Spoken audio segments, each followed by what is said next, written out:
రూపాయలకు పైబడి ప్రమాద బీమా అందించడం దేశ చరిత్రలోనే ఒక రికార్డు అని డిప్యూటీ సీఎం పవన్ అన్నారు. ప్రజాభవన్లో ఎన్పీడీసీఎల్ పరిధిలో విధులు నిర్వహిస్తూ ప్రమాదవశాత్తు ప్రాణాలు కోల్పోయిన జోగు నరేష్ కుటుంబ సభ్యులకు ₹1 కోటి ప్రమాద బీమా చెక్కుతో పాటు విద్యుత్ శాఖలో రమేష్ శ్రీమతికి కారుణ్య నియామక ఉత్తర్వులు అందజేశారు.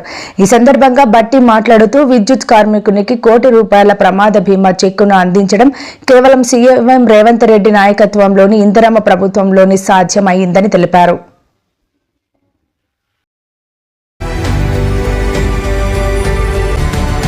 పైబడి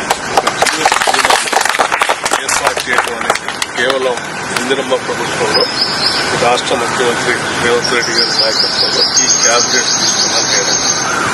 ఇంత గొప్ప కార్యక్రమం బహుశా కార్మికుల కోసం ఏ ప్రభుత్వం కూడా ఆలోచన చేసి ఉండకపోవచ్చు.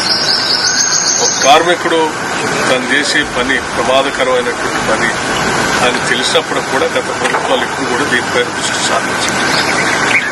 మనం ప్రభుత్వం వచ్చిన తర్వాత ఒక నిర్ణయం తీసుకొని వాళ్ళందరికీ బీమా ₹1 కోటి పైబడి ఇచ్చాక తిరిగి ఆ కుటుంబంలో కంపాషనేట్ అపాయింట్మెంట్ పేరు మీద వాళ్ళకి ఉద్యోగ అవకాశం కూడా ఉంది. వాళ్ళకి ఉద్యోగం కల్పిస్తూ కుటుంబ సభ్యులకి మళ్లీ ప్రమాద బీమాతో మరణించినటువంటి కుటుంబానికి ₹1 కోటి ఆర్థిక సహాయం వచ్చినట్టుగా చేయడం అనేది ఈ రెండు చాలా గొప్ప విషయాలుగా నేను భావిస్తా ఉన్నాను.